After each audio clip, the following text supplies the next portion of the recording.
कहानी शुरू होती है एक खतरनाक एलियन दुनिया यौतजा प्राइम से, जहां प्रेडेटर जाती रहती है। यहां बचपन से हर योद्धा को सिर्फ एक बात सिखाई जाती है, कमजोर जीने के लायक नहीं होते। इस कबीले का राजा है जौहर, जो बहुत निर्दयी और ताकतवर शिकारी है। उसके दो बेटे हैं, बड़ा बेटा क्वेई और छोटा बेटा डेक। क्वेई पूरे कबीले का सबसे बेहतरीन योद्धा माना जाता है, लेकिन डेक कमजोर है। बाकी प्रेडेटर उसका मजाक उड़ाते हैं और उसे रंट कहते हैं, लेकिन डेक के अंदर एक अलग बात होती है। उसके अंदर दिल और दया होती है। एक दिन कबीले में एक बड़ा शिकार रिचुअल रखा जाता है। हर युवा प्रेडेटर को खुद को साबित करने के लिए किसी खतरनाक जीव का शिकार करना होता है। तभी जौहर सबके सामने डेक को एक असंभव मिशन देता है। उसे गेन्ना नाम के डेथ प्लैनेट पर जाकर कालिस्क नाम के राक्षस को मारना होगा। वह इतना खतरनाक जीव है कि अब तक कोई प्रेडेटर उसे नहीं मार पाया। सबको लगता है कि जौहर अपने ही बेटे को मरने भेज रहा है। रात में क्वेई चुपके से डेक के पास आता है और उसे सरवाइव करना सिखाता है। वह कहता है, तुम कमजोर नहीं हो, बस अलग हो। अगली सुबह जब डेक मिशन पर जाने लगता है, तभी जौहर अचानक क्वेई को आदेश देता है, अपने भाई को अभी मार दो। पूरा हॉल शांत हो जाता है, लेकिन क्वेई अपने पिता पर ही हमला कर देता है और डेक को भागने का मौका देता है। डेक स्पेसशिप में बैठकर भाग जाता है, लेकिन पीछे जौहर क्वेई को मार देता है। अपने भाई की मौत देखकर डेक टूट जाता है। अब उसके पास सिर्फ एक ही मकसद बचता है, कालिस्क को मारकर खुद को साबित करना। कुछ देर बाद उसका जहाज गेन्ना ग्रह पर क्रैश हो जाता है। चारों तरफ अंधेरा जंगल, डरावनी आवाजें और मौत का सन्नाटा होता है। डेक समझ जाता है अब असली शिकार शुरू हो चुका है। डेक अब गेन्ना ग्रह पर अकेला फंस चुका होता है। यह जगह किसी डरावने सपने जैसी लगती है। आसमान हमेशा काला रहता है, जंगल में अजीब जीव घूमते रहते हैं और हर तरफ मौत छुपी होती है। डेक अपने टूटे हुए हथियार ठीक करने की कोशिश करता है, लेकिन उसका सबसे ताकतवर हथियार खराब हो चुका होता है।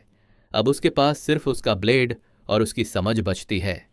एक रात उसे एक गुफा में एक घायल एंड्रॉयड लड़की मिलती है, जिसका नाम थिया होता है। वह वेलैंड युतानी कंपनी की बनाई हुई सिंथेटिक मशीन होती है। पहले डेक उस पर भरोसा नहीं करता, लेकिन थिया उसे चेतावनी देती है कि अगर वह अकेला रहा तो ज्यादा देर जिंदा नहीं बचेगा। तभी एक खतरनाक जीव उन पर हमला कर देता है। थिया उसकी कमजोरी बताती है और डेक उसे मार देता है। अब डेक समझ जाता है कि थिया उसकी मदद कर सकती है। यात्रा के दौरान थिया बताती है कि कई साल पहले इंसानों ने इस ग्रह पर रिसर्च बेस बनाया था, लेकिन कालिस्क नाम के राक्षस ने पूरी कॉलोनी खत्म कर दी थी। कोई नहीं बचा। डेक को अपने भाई क्वेई की याद सताती रहती है। उसके अंदर बदले की आग और बढ़ती जाती है। दोनों एक पुराने इंसानी लैब तक पहुंचते हैं। वहां दीवारों पर खून के निशान और सैनिकों के कंकाल पड़े होते हैं। तभी एक पुरानी रिकॉर्डिंग चालू होती है। डेक और थिया समझ जाते हैं कि कालिस्क कोई साधारण जानवर नहीं, बल्कि लगातार बदलने वाला राक्षस है। अगले दिन वे एक विशाल घाटी तक पहुंचते हैं, जहां दर्जनों प्रेडेटर खोपड़ियां पड़ी होती हैं। थिया धीरे से कहती है, कालिस्क यहां था। डेक उन खोपड़ियों को देखता है और समझ जाता है कि उससे पहले आए सारे शिकारी मारे जा चुके हैं, लेकिन उसके अंदर डर नहीं आता, सिर्फ गुस्सा। और डेक और थिया अब कालिस्क के असली इलाके में पहुंच चुके होते हैं। यहां का जंगल पूरी तरह मरा हुआ लगता है। हवा में अजीब आवाजें गूंजती रहती हैं। थिया अपने स्कैनर से पता लगाती है कि कालिस्क की सबसे खतरनाक शक्ति उसकी तेजी से खुद को ठीक करने की क्षमता है, यानी उसे मारना लगभग नामुमकिन है। रास्ते में उन्हें एक छोटा एलियन जीव मिलता है। शुरुआत में वह हमला करता है, लेकिन डेक उसकी जान बचा लेता है। वह छोटा जीव डेक का साथी बन जाता है और थिया उसका नाम बड़ रखती है। इसी बीच वेलैंड युतानी कंपनी की एक टीम ग्रह पर उतरती है। उनकी लीडर होती है टेसा, जो थिया जैसी ही एक सिंथेटिक मशीन होती है। उसका मिशन सिर्फ एक होता है, कालिस्क को जिंदा पकड़ना। कुछ समय बाद डेक आखिरकार कालिस्क की गुफा तक पहुंच जाता है। अचानक अंधेरे में से एक विशाल और डरावना जीव बाहर आता है। उसका शरीर लगातार बदल रहा होता है और उसकी आंखें लाल चमक रही होती हैं। डेक तुरंत हमला करता है। एक भयंकर लड़ाई शुरू होती है। डेक अपने ब्लेड से हमला करता है, लेकिन कालिस्क हर चोट के बाद फिर से ठीक हो जाता है। कालिस्क डेक को बुरी तरह घायल कर देता है। तभी अचानक विस्फोट होते हैं और टेसा की टीम वहां पहुंच जाती है। वे कालिस्क को फ्रीज हथियारों से रोकते हैं और डेक को पकड़ लेते हैं। टेसा मुस्कुराकर कहती, तुमने हमारी मदद कर दी, अब हमें परफेक्ट हथियार मिल गया। डेक अब कंपनी के बेस में कैद होता है। वैज्ञानिक उस पर प्रयोग करना चाहते हैं ताकि प्रेडेटर जाति को समझ सकें। थिया खुद को दोषी महसूस करती है क्योंकि उसी की वजह से कंपनी कालिस्क तक पहुंची। दूसरी तरफ टेसा कालिस्क को पूरी गैलेक्सी का हथियार बनाना चाहती है, लेकिन अचानक कालिस्क कैद से बाहर निकल आता है और पूरे बेस में नरसंहार शुरू हो जाता है। सैनिक एक एक करके मारे जाते हैं और हर तरफ अफरा तफरी मच जाती है। इसी दौरान थिया चुपके से डेक को आज़ाद कर देती है। डेक उससे पूछता है, तुम वापस क्यों आई?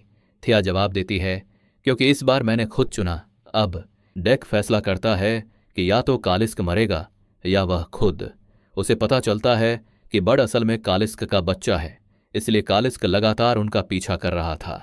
पहली बार डेक समझता है कि परिवार की रक्षा करना कमजोरी नहीं होती। फाइनल लड़ाई शुरू होती है। एक तरफ डेक, दूसरी तरफ कालिस्क और तीसरी तरफ टेसा की सेना। टेसा एक विशाल पावर आर्मर पहनकर लड़ती है। थिया भी उसके खिलाफ खड़ी हो जाती है। आखिर में टेसा फ्रीज बम इस्तेमाल करती है जिससे कालिस्क मर जाता है, लेकिन टेसा भी बुरी तरह घायल हो जाती है। डेक उसके सामने खड़ा होकर कहता है, कमजोर वो नहीं जो भावनाएं रखता है, कमजोर वो है जो सिर्फ ताकत समझता है। इसके बाद डेक टेसा को खत्म कर देता है। बेस विस्फोट होने लगता है और डेक, थिया और बर्ड वहां से बच निकलते हैं। लेकिन डेक की असली लड़ाई अभी बाकी होती है। अपने पिता अंजोहर के खिलाफ कई समय बाद डेक वापस यौतजा प्राइम लौटता है। अब वह पहले जैसा कमजोर शिकारी नहीं होता। उसके शरीर पर घाव होते हैं, लेकिन आंखों में आत्मविश्वास होता है। पूरा कबीला उसे देखकर हैरान रह जाता है, क्योंकि सबको लगा था कि वह मर चुका है। अंजोहर अपने सिंहासन पर बैठा होता है। डेक उसके सामने टेसा का कटा हुआ सिर फेंकता है, लेकिन अंजोहर फिर भी उसे कमजोर कहता है, क्योंकि वह भावनाओं के साथ लौटा होता है। तभी अंतिम युद्ध घोषित होता है, पिता बनाम बेटा। पूरे कबीले के सामने दोनों के बीच भयानक लड़ाई शुरू होती है। अंजोहर ताकतवर होता है, लेकिन डेक अब सिर्फ ताकत से नहीं लड़ता। वह धैर्य, समझ और रणनीति का इस्तेमाल करता है, वही बातें जो उसके भाई क्वेई ने उसे सिखाई थीं। लड़ाई के दौरान डेक को अपने भाई की आखिरी मुस्कान याद आती है। आखिरकार वह अंजोहर को हरा देता है। तभी बड़ अचानक हमला करके अंजोहर को मार देता है। पूरा मैदान शांत हो जाता है। धीरे धीरे सारे योद्धा डेक के सामने झुक जाते हैं।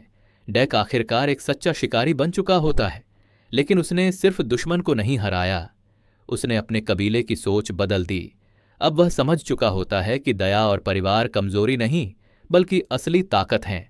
फिल्म के आखिरी पल में आसमान में एक विशाल यौतजा जहाज दिखाई देता है। क्लिफहैंगर पर खत्म हो जाती है।